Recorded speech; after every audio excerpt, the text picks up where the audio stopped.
Bonjour les footeux et bienvenue dans cette dernière chronique de Jay de la saison. On a voulu du suspense, on a été servi, on en a eu. Sur les 20 dernières minutes, on a eu virtuellement 3 champions différents et en même temps 3 clubs qui pouvaient être éjectés de la Ligue des Champions. Franchement, j'ai pris un pied incroyable. Bon, je change pas d'avis, je suis toujours anti-playoff. En tout cas dans la version actuelle, avec la division de points, etc. etc. Mais ces deux matchs, quelle promotion pour le foot. De nouveau, je le rappelle, j'étais totalement neutre dans cette finale. Mais honnêtement, qui d'autre que Toby Alderweireld pouvait marquer ce but du titre? Qui? C'est tellement symbolique, quoi. Ce qui n'était pas sans rappeler d'ailleurs le but de compagnie pour le titre de Manchester City en 2019.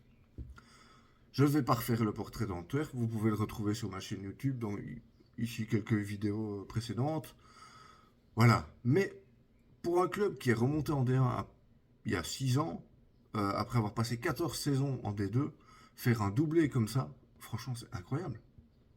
Et même si on a pu se poser des questions sur les choix sportifs, genre mettre Lamkelze titulaire, laisser Frey partir cet hiver, ou encore engager Overmars alors qu'il avait des casseroles à gogo au cul, force est de constater qu'au fil des ans, ils ont bouché avec efficacité les trous dans l'effectif et dans l'organigramme, ce qui n'est pas rien.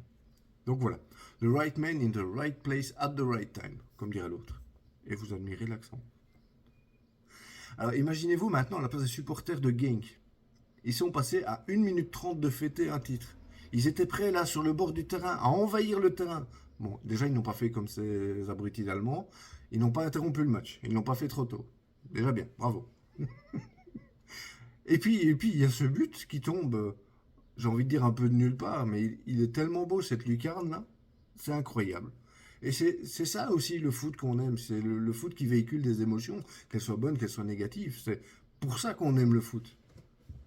Et donc, ouais, non, juste un truc. On est quand même tous d'accord pour se dire que dans le VAR, ils n'ont pas les images. Non, mais ça expliquerait beaucoup de choses. Vous savez, ils payent pas l'abonnement à Eleven, ils n'ont pas les images, ils écoutent la radio. Donc forcément, c'est dur de revoir un replay.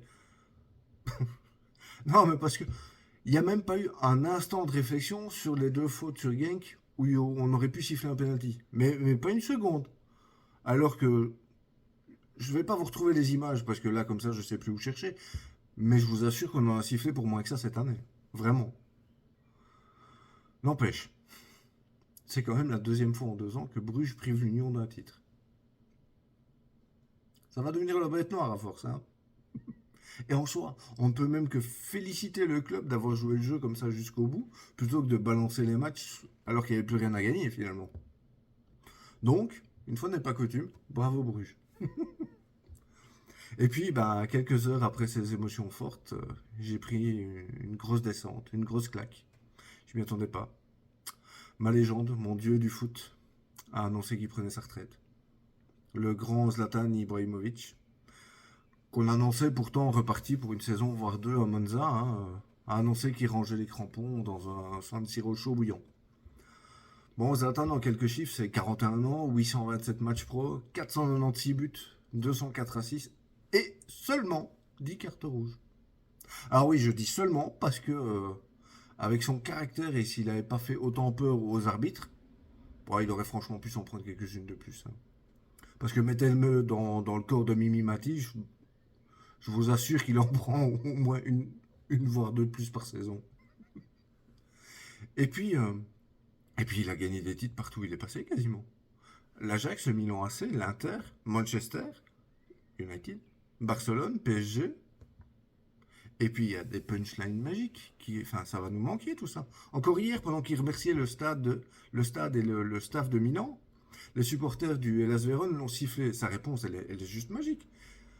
Siffle, siffle, me voir c'est le meilleur moment de ta saison. C'est imparable. Et il n'y a que lui qui peut sortir ça.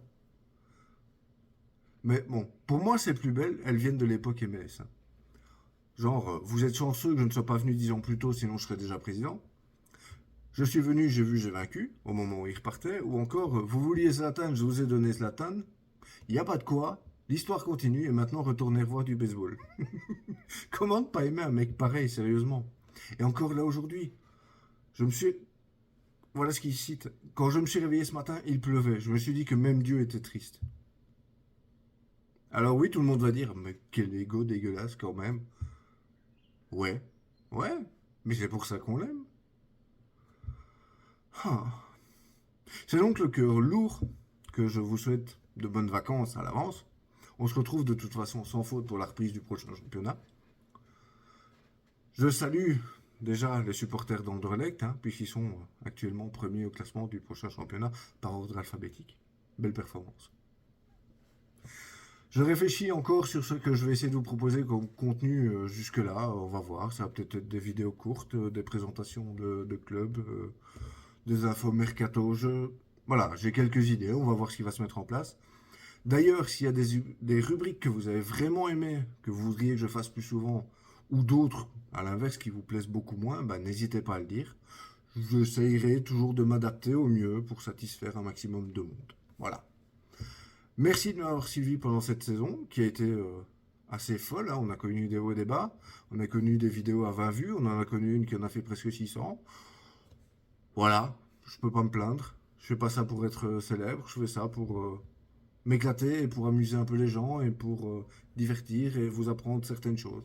Donc voilà, si ça a marché, bah tant mieux. C'est que j'ai réussi. Sur ce, à très vite les amis. Prenez soin de vous. Ciao.